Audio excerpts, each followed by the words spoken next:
Imagine करो एक गरीब लड़का एक छोटे से गांव में जो हर दिन 17 घंटे खेतों में काम करता है केवल एक वक्त के खाने के लिए। अब इमेजिन करो कि इसी लड़के ने आगे चल के 1 लाख करोड़ की कार कंपनी बना दी। ये कहानी है Hyundai के फाउंडर चंग जू यंग की। चंग जू यंग का जन्म 1915 में हुआ था कोरिया के एक छोटे से गांव में। उनका सपना था एक स्कूल टीचर बनने का, लेकिन फैमिली की फाइनेंशियल कंडीशन इतनी खराब थी कि वो खुद की एजुकेशन भी पूरी नहीं कर पाए। उन्हें बचपन में दिन रात अपनी फैमिली के साथ खेतों में काम करना पड़ता था। लेकिन इतनी मेहनत के बाद भी ऐसे कई दिन होते थे जब फैमिली के पास एक वक्त का खाना भी नहीं होता था। चंग को लकड़ियां बेचने के लिए कई बार पास के शहर जाना होता था। वहाँ उन्होंने देखा कि लोगों के पास सफिशिएंट खाना है और उन्होंने अच्छे कपड़े पहने, वो भी बिना दिन रात खेतों में काम किए।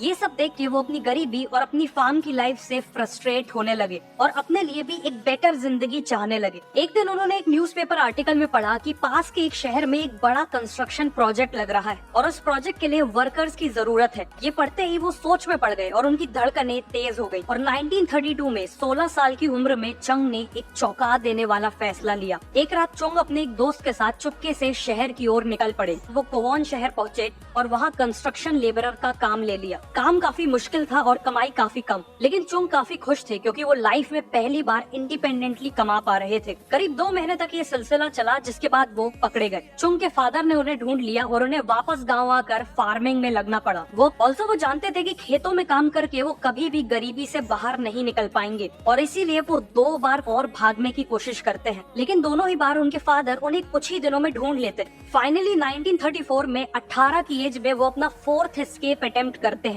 और इस बार उन्हें कोई नहीं रोकता। वो सोल पहुंचते हैं जो आज के दिन साउथ कोरिया का कैपिटल है। वहाँ उन्हें जो भी काम मिला उन्होंने वो किया। सबसे पहले एक कंस्ट्रक्शन लेबरर, फिर फैक्ट्री वर्कर और फिर फाइनली उन्हें बोक्योंग राइस स्टोर में एक डिलीवरी बॉय की जॉब मिली। कस्टमर्स और शॉप ओनर्स उनके काम से इतना इम्प्रेस थे कि 6 महीने के अंदर ही उन्हें डिलीवरी बॉय से स्टोर के मैनेजमेंट संभालने की जिम्मेदारी मिल गई। इसके बाद चंग ने काफी मेहनत की और अपने बलबूते ही शॉप को ग्रो किया। 1937 में स्टोर के ओनर सीरियसली बीमार पड़ गए और उन्होंने एक सरप्राइजिंग फैसला लिया। चंग की मेहनत को देखते हुए उन्होंने स्टोर को चंग के हवाले कर दिया। 22 साल की उम्र में चंग अब एक एम्प्लॉय से बिजनेस के ओनर बन चुके थे। अगले 2 सालों में चंग ने और मेहनत की, मार्केट में ट्रस्ट और रेपुटेशन बिल्ड की, जिससे बिजनेस तेजी से ग्रो हुआ। एवरीथिंग वाज गोइंग वेल कि तभी एक ट्रेजेडी हो गई। वर्ल्ड वॉर 2 का टाइम था और उस समय कोरिया में जापान का रूल था। जापानीज चाहते थे कि उनकी मिलिट्री को वॉर के समय सफिशिएंट राइस सप्लाई मिलती रहे, जिसके चलते उन्होंने सभी राइस शॉप्स की ओनरशिप ले ली। चंग से भी उनकी राइस शॉप छीन ली गई और सालों की मेहनत से बनाया हुआ बिजनेस एक ही झटके में खत्म हो गया। चंग काफी दुखी थे, लेकिन उन्होंने हार नहीं मानी।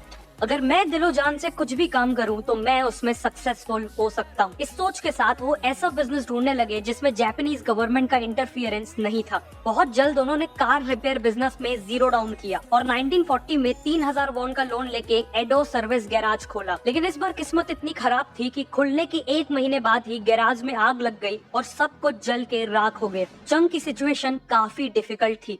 उन्हें अपना लोन चुकाना था और कस्टमर्स को भी आग से होने वाले उनके लॉस के लिए कॉम्पनसेट करना था। एक नॉर्मल इंसान ऐसी सिचुएशन में इजीली हार मान सकता था, लेकिन चंग ने हमेशा की तरह प्रॉब्लम को फेस किया। उन्होंने 3500 वॉन का फ्रेश लोन लिया और पहले से भी अच्छा गैराज खड़ा किया। चंग ने देखा कि कस्टमर्स की सबसे बड़ी प्रॉब्लम थी कि उनकी कार रिपेयर होने में कई हफ्ते लग जाते थे। इसीलिए उन्होंने स्पीड को अपना मेन फोकस बनाया। जहाँ कॉम्पिटिटर को एक सर्टेन रिपेयर के लिए 20 दिन लग जाते थे, वही चंग का गैराज उसी रिपेयर को 5 दिन में कर देता था। उनका गैराज इतना सक्सेसफुल हुआ कि अगले 3 साल में यानी 1943 तक उनकी वर्क फोर्स 80 एम्प्लॉइज तक ग्रो हो चुकी थी। इस टाइम तक चंग ने अपना पूरा लोन रीपे कर दिया था और फैमिली को भी सोल में सेटल कर लिया था। बिजनेस तेजी से ग्रो कर रहा था और तभी एक और मेजर डिजास्टर हो गया। जापान को वर्ल्ड वॉर 2 के लिए वॉर रिलेटेड इक्विपमेंट्स बनाने थे, इसीलिए जापान ने उनके गैराज की ओनरशिप ले ली और एक लोकल स्टील प्लांट से मर्ज कर दिया। एक बार फिर उनकी सालों की मेहनत से खड़ा किया बिजनेस उनसे एक झटके में ही छीन लिया गया। चंग वापस से स्क्वायर वन पे आ चुके थे।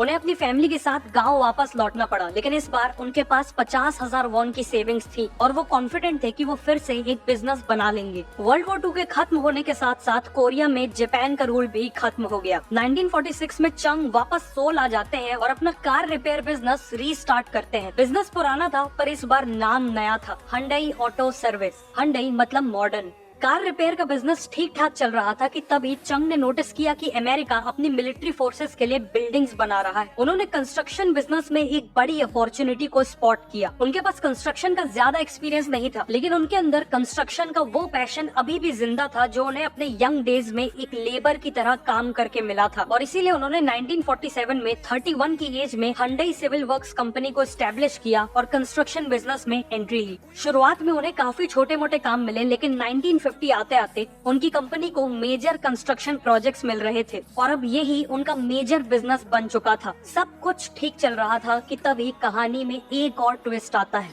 जून 1950 में नॉर्थ कोरिया साउथ कोरिया पे हमला कर देता है। नॉर्थ कोरियन ट्रूप्स सोल के काफी करीब आ चुकी थी, जिस कारण चुंग को अपना पूरा काम छोड़कर अपनी सेविंग्स के साथ पुसन शहर भागना पड़ता है। लेकिन इतने बड़े क्राइसिस के बाद भी चुंग हाथ पे हाथ रखकर नहीं बैठे। इस समय यूएस आर्मी साउथ कोरिया के साथ मिलकर नॉर्थ कोरियन आर्मी से लड़ रही थी और उन्हें टेंट्स, वेयर हाउसेस और आर्मी हेडक्वार्टर्स की जरूरत थी। चंग ने ऑब्जर्व किया कि अमेरिकन के पास पैसों की कमी नहीं थी, उन्हें बस रिलायबल और टाइमली डिलीवरी चाहिए थी और चंग ने अमेरिकन को वही दिया। उन्होंने एक छोटी सी टीम से वापस शुरुआत की और कई प्रॉब्लम्स आई, कई बार लॉसेस भी हुए, लेकिन एक बार जबान देने के बाद उन्होंने कभी भी किसी प्रोजेक्ट को बीच में नहीं छोड़ा। उनकी इसी रिलायबिलिटी के कारण उनकी अमेरिकन से काफी स्ट्रॉन्ग रिलेशनशिप डेवलप हो गई। 1952 में वॉर तो खत्म हो गई, लेकिन चंग को फिर भी अमेरिकन से कॉन्ट्रैक्ट्स मिलते रहे और बाद में साउथ कोरियन गवर्नमेंट ने भी कंट्री को रीबिल्ड करने के लिए ब्रिजेस, डैम्स और रोड्स को तेजी से बिल्ड करना चालू किया। साउथ कोरिया का सबसे बड़ा डैम सोयंग डैम और उनका सबसे इम्पोर्टेंट एक्सप्रेसवे क्योंगबो एक्सप्रेसवे Hyundai ने ही बनाया है। 1960s में चंग अपने अर्ली 50s में पहुंच चुके थे और एक सक्सेसफुल कंस्ट्रक्शन कंपनी के मालिक थे, बट वो इससे सेटिस्फाइड नहीं थे। चंग हजारों किलोमीटर की रोड्स बना चुके थे और अब बारी थी उन रोड्स में चलने वाली कार्स बनाने का।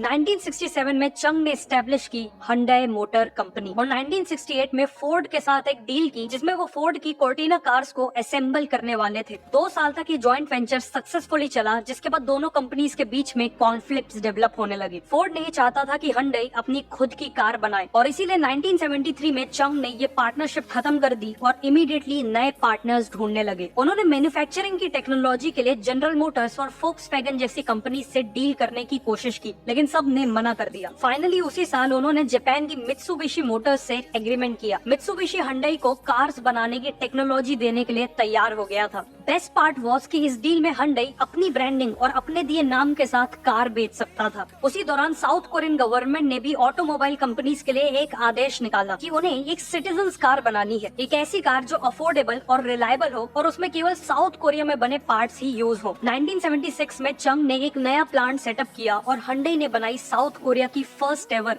मास produced car Hyundai pony.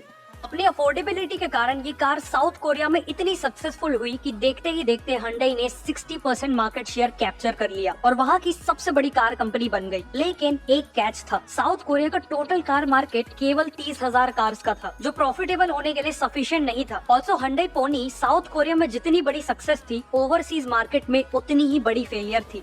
Car की क्वालिटी अच्छी नहीं थी, गर्मी में पेंट उड़ जाता था और उसमें रेगुलरली मैकेनिकल इश्यूज आते थे और इन्हीं रीजन से Hyundai मोटर कंपनी पिछले 7 साल से लॉसेस में चल रही थी। लोगों ने चंग से कहा कि उन्हें ये कंपनी जितनी जल्दी हो सके उतनी जल्दी बंद कर देनी चाहिए, लेकिन चंग के डिसीजन ने सबको शॉक कर दिया। कंपनी बंद करना तो दूर, वो एक नई कार फैक्ट्री बनाने वाले थे जिसमें हर साल 3 लाख कार्स प्रोड्यूस हो सके। कंपनी के मैनेजमेंट को ये डिसीजन समझ में ही नहीं आया। आखिर 30,000 कार्स के मार्केट में 3 लाख कार्स कौन खरीदेगा? बट चंग को इसका जवाब पता था। साउथ कोरियन इकोनॉमी तेजी से ग्रो हो रही थी और हर साल हजारों लोग पॉवर्टी से निकलकर इकोनॉमिकली एम्पावर हो रहे थे, जिसका मतलब था कि अगले कुछ सालों में कार्स की डिमांड तेजी से बढ़ने वाली थी। प्लस Hyundai की नई कार्स को स्पेसिफिकली फॉरेन कंट्रीज में एक्सपोर्ट करने के लिए बनाया जाने वाला था। 1980 में ये फैक्ट्री रेडी हुई और 1982 में Hyundai ने कई सारे इम्प्रूवमेंट्स के साथ अपनी पोनी 2 कार लॉन्च की।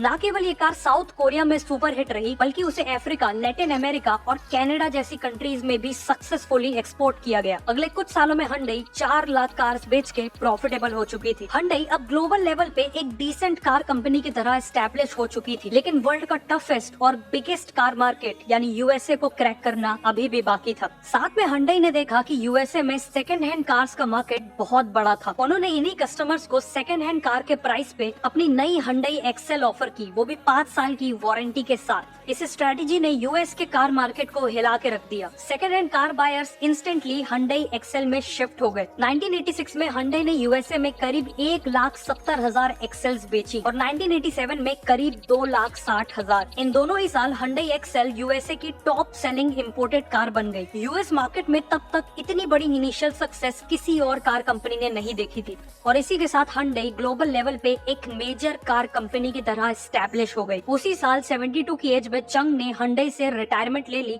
और ऑनररी चेयरमैन का टाइटल ले लिया, जिसके बाद उनके भाई और बेटों ने कंपनी की कमान संभाली और पहले जैसी ही डिटर्मिनेशन के साथ कंपनी को चलाया। Hyundai आज वर्ल्ड की 3rd बिगेस्ट कार कंपनी है और केवल 2022 में उन्होंने करीब 40 लाख कार्स बेची थी। वैसे तो Hyundai ग्लोबली केवल अपने कार बिजनेस के लिए जानी जाती है, लेकिन बहुत कम लोगों को पता है कि Hyundai ग्रुप में टोटल 42 अलग अलग कंपनीज हैं। Hyundai के ही कारण साउथ कोरिया आज जापान को पीछे करके दुनिया की सबसे ज्यादा शिप्स बनाने वाली कंट्री बन पाई है। साउथ कोरिया के लिए Hyundai एक नॉर्मल कंपनी नहीं है, Hyundai एक इंस्टीट्यूशन है जिसने कंट्री को रीबिल्ड किया, हजारों जॉब्स क्रिएट की और साउथ कोरिया को ग्लोबल रिकॉग्निशन दिलवाया। और इन सब की शुरुआत की गांव के एक ऐसे लड़के ने जिसके पास फूड, एजुकेशन, हेल्थ केयर जैसी बेसिक फैसिलिटीज तक नहीं।